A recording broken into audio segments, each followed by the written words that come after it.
Hello, everyone. Welcome back to our journey exploring the truth of life from a spiritual perspective. In our previous episode, we discussed the concept that we are like characters in a game and that various energies can control our thoughts. Today, we will focus on something even greater, our higher self. Higher self, the true master controller. The idea that we are characters that anyone can play might make it seem like we have no power, right? But the truth is, every human has a master controller, or their main player, which is our higher self. Although other people or external energies can sometimes control their characters, the higher self is the purest, most intelligent part of us. It is the primary director of our lives.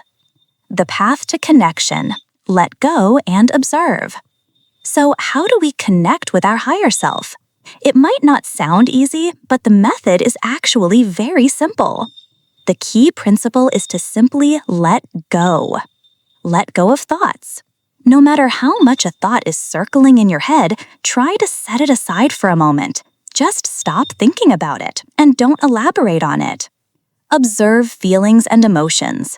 Notice what you're feeling and what your emotions are, but don't judge them or dwell on them. Just observe them. Be the observer. Act as if you are an outsider looking in, not a person drowning in the situation.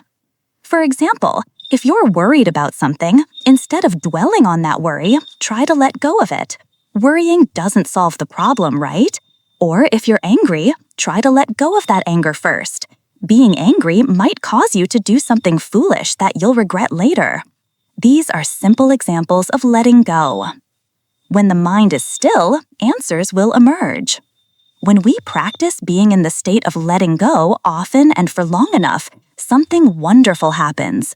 Thoughts will emerge on their own.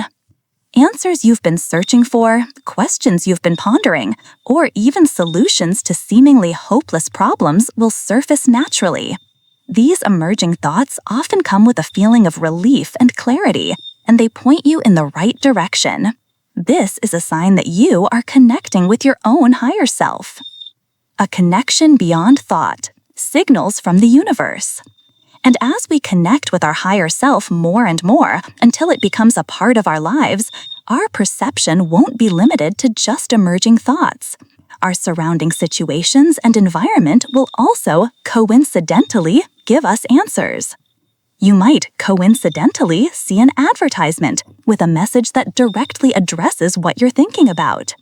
You might coincidentally turn on the radio and hear a song with lyrics that speak to your problem. You might coincidentally walk past someone and overhear a short phrase that becomes the answer you've been waiting for.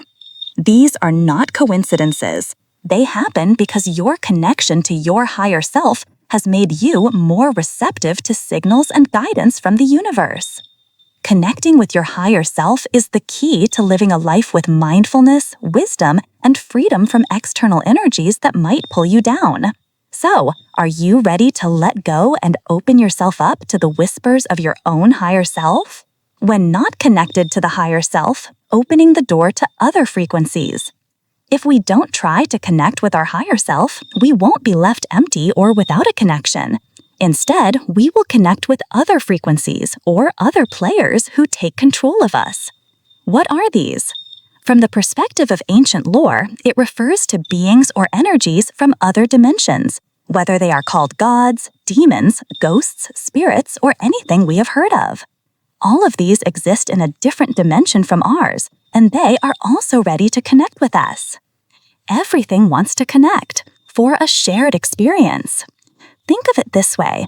Everything on this planet and in the universe wants to have an experience, just like we do.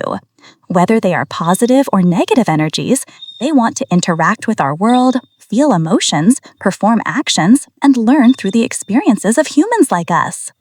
Therefore, when we are not connected to our inner essence, our higher self, we are like an open receiver, ready for any frequency or energy to connect with us. No matter what we choose to do or where we want to go, everything around us is ready to force or guide us, because they want to play along in the game of our life to exchange experiences. We have the power to choose. The important thing we must realize is that we have the power to choose. Will we choose to be someone who is forced along by the currents of external energy, or will we choose to connect with our higher self to truly be the master of our own life's game? Understanding this mechanism will help us to be mindful in choosing which energy waves to accept, and it will truly guide our lives in the direction we want. So, in this game of life, do you want to be the chooser or the chosen? A path that is written or chosen? Many people believe that our lives are predetermined with a path written out for us from birth to death.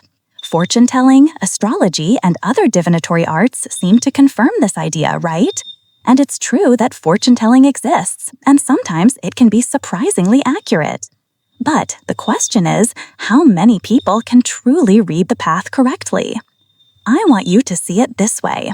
Fortune-telling is partly correct. It's like seeing one possible path, like a map showing a way. But whether it will actually happen is another matter. You are the one who chooses events, not the one who follows a written path. The key thing you must always remember is we are the ones who choose the events. Our lives are not just a script with every line written in advance.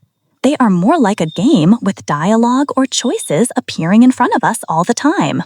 And what we choose each time is what leads us down that dialogue or that path of events. For a simple example, if you have two options for a decision, whether it's about work, a relationship, or even small daily matters, every time you choose one path, the course of your life changes according to that choice. Therefore, fortune-telling might see the tendency or the most likely path if you continue to live and make decisions in the same old way. But the moment you choose to do something different, your life's path will change according to that choice. Understanding this makes us aware of the power we have to create our own lives and determine our destiny, not just be someone who is predetermined. So, are you ready to choose your own path?